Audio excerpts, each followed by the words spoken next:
Mövzumuz kainat və günəş sistemidir. Kainat sonsuz varlıqdır.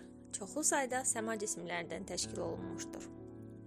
Səma cisimləri ölçülərinə və bəzi fiziki xüsusiyyətlərinə görə ulduzlara, planetlərə, asteroidlərə, meteorlara və digər qruplara bölünürlər. Günəş kosmosda olan nəhəng bir plazma kürəsidir və bizim Günəş sistemimizin mərkəzində yerləşir. Əsasən hidrogen təxminən 74% və heliumdan təxminən 24% ibarətdir. Günəş işığı yerə çatmaq üçün təxminən 8 dəqiqə 20 saniyə vaxt tələb edir. Bu o deməkdir ki, əgər Günəş bir anda sönsəydi, biz bunu anında yox, 8 dəqiqə 20 saniyə sonra hiss edəcəkdik.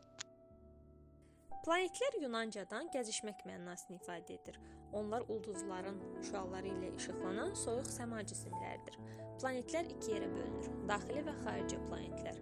Daxili planetlər daha çox bərk maddələrdən təşkil olunmuşdur.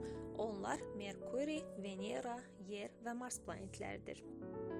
Merkuri Günəşə ən yaxın və ən kiçik planetdir. Səthində çoxlu kraterlər var və ayı xatırladır. Atmosferi demək olar ki, yoxdur. Buna görə gündüzlər çox isti, 430 dərəcə, gecələr isə çox soyuq, -180 dərəcə olur. Öz oxu ətrafında çox yavaş fırlanır. Bir günü təxminən 59 yer günüdür. Heç bir peyki yoxdur.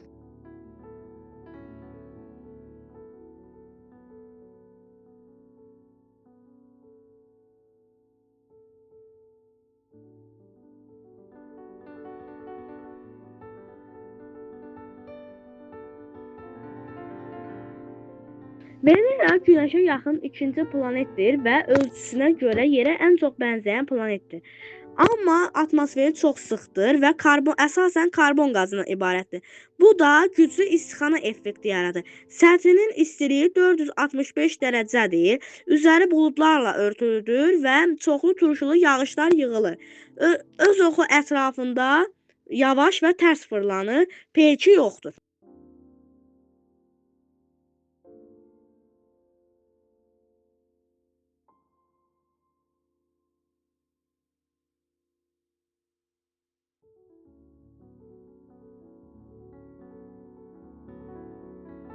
Yer Günəş sistemində həyat olan yeganə məlum planetdir və səthinin təxminən 71% su ilə örtülüdür. Maraqlısı budur ki, yer kürəsi Günəş ətrafında hərəkət edərkən eyni zamanda öz oxu ətrafında elə bir bucaqla fırlanır.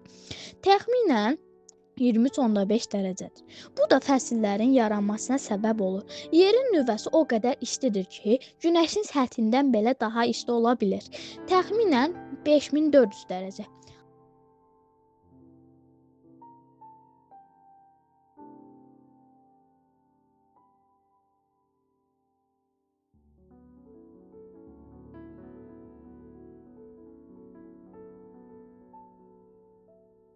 Mars Günəşə yaxın 4-cü planetdir və qırmızı planet olaraq tanınır. Səthi dəmirlə zəngin olduğu üçün pas kimi qırmızı görünür. Yerə nisbətən daha soyuqdur. Atmosferi çox seyrəkdir və əsasən karbon qazından ibarətdir. Marsda nəhəng vulkan olan Olympus Mons yerləşir. Bu Günəş sistemindəki ən hündür vulkandır. Marsın iki kiçik peyki var: Phobos və Deimos. Digər planetlər qrupu isə xarici planetlərdir. Xarici planetlərin tərkibi hidrogendən təşkil olunmuş nəhəng qaz kütləsindən ibarətdir. Onlar Günəşdən uzaqda yerləşirlər və öz oxu ətrafında daha sürətli hərəkət edirlər. Xarici planetlərimiz Yupiter, Saturn, Uran və Neptundur. Yupiter Günəş sistemindəki ən böyük planetdir və qaz nəhəngdir. Əsasən hidrogen və heliumdan ibarətdir. Onun məşhur böyük qırmızı ləkə adlı nəhəng fırtınası 1000 illərdir davam edir. Çox güclü maqnit sahəsi var və 90-dan çox peyki mövcuddur. Ən böyükləri Io, Europa, Ganymede, Kallisto. Ganymede isə Günəş sistemindəki ən böyük peykdir. Merkuri planetindən də böyükdür.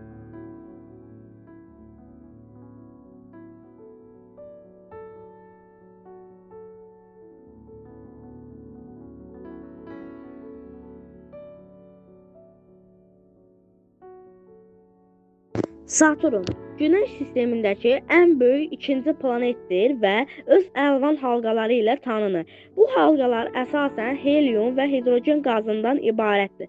82-dən çox peyki vardır və ən böyüyü Titan adlı qalın atmosferli peykdir. Saturnun halqaları isə buz və qaya parçalarından ibarətdir.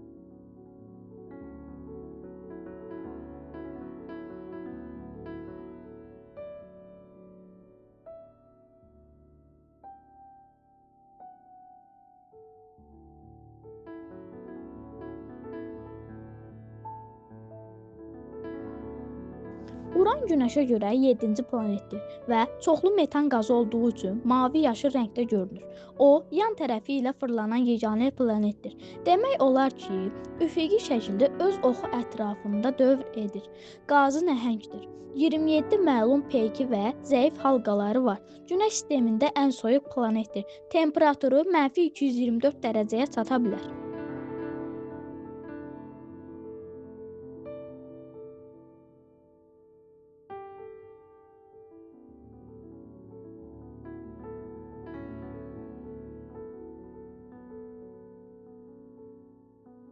Neptun Günəşə ən uzaq və ən küləkli planetdir. Rəngi parlaq mavi görünür, çünki atmosferində metan var. Qaz nəhəngidir və 14 məlum peyki var. Ən böyüyü Tritondur. Neptunda küləklər saatda 2000 kilometrə çata bilir. Bu da onu Günəş sistemində ən güclü küləkli planet edir. Phaeton halqaları da var.